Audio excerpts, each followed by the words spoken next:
Intuition क्या होता है? तो इंट्यूशन को मैं बड़ी सिंपल वे से डिफाइन करता हूं, ऐसी इंफॉर्मेशन का डाउनलोड जो ये 5 सेंसेस परसीव नहीं कर सकते थे। एग्जांपल के तौर में अगर मैं कोई चीज देख सकता हूं तो वो इंट्यूशन नहीं है, वो मुझको दिख रही है। लेकिन अगर मुझको ऐसी चीज का आभास हो रहा है जो मेरी आंखें नहीं देख पा रही, तो इसको इंट्यूशन कहा जाता है। तो intuition simply any information download which you can not perceive from your 5 senses. अब आगे क्या हो जाता है, शुरुआत में तो ये एंटीनाज और ये सब यूज करे जाते हैं, बाद में हम लोग का इंट्यूशन डेवलप होने लगता है। तभी आप जब प्रैक्टिशनर्स को देखेंगे जो बहुत अपने हायर उच्चतम लेवल में पहुंच चुके हैं, वो इन इक्विपमेंट्स को यूज कम ही करते हैं, क्योंकि इंट्यूशन उनका बहुत प्रगाढ़ हो जाता है, उनकी बॉडी रिएक्ट करती है। जैसे मैं बता रहा था ना, भूमि की नाड़ी को पकड़ने के लिए नाड़ी परीक्षण स्वयं का आना चाहिए, और आपकी नाड़ी उस भूमि में जाके बदल जाती है, तब हम लोग को पता चल जाता है कि उस भूमि की नाड़ी क्या थी।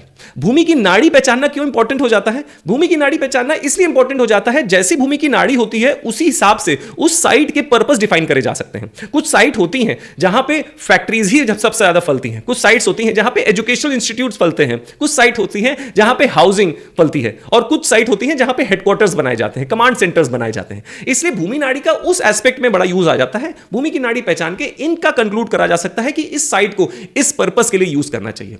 आई होप ये वीडियो आप लोग को बड़ी इंटरेस्टिंग लगी होगी, और ऐसे ही वास्तु और एस्ट्रोलॉजी की और इंफॉर्मेशन पाने के लिए आप मेरे इस चैनल को सब्सक्राइब करिए, और मैं अपडेट करता रहूंगा आप लोग को नई नई इंफॉर्मेशन के बारे में।